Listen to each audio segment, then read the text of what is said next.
আজ 25শে বৈশাখ কবিগুরু রবীন্দ্রনাথ ঠাকুরের জন্মদিন। চিত্ত যেথা ভয় শূন্য রবীন্দ্রনাথ ঠাকুরের একটি বহু আলোচিত এবং জনপ্রিয় কবিতা।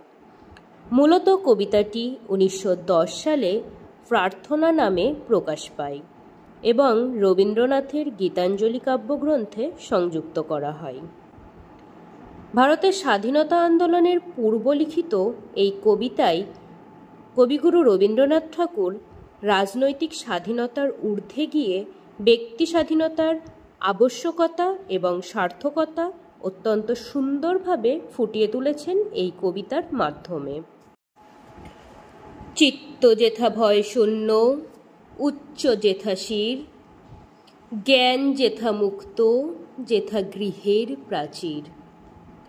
আপন প্রাঙ্গণ তলে দীর্বশ সর্বরী, বসুধারে রাখে নাই খণ্ড ক্ষুদ্র করি।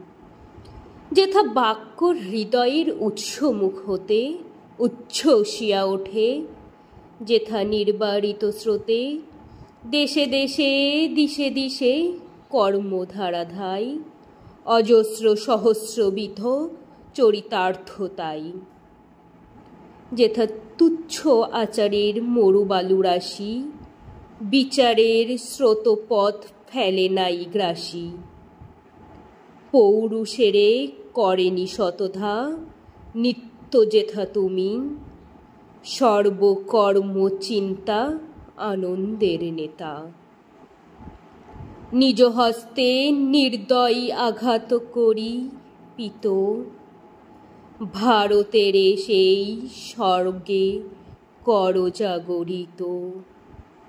নমস্কার।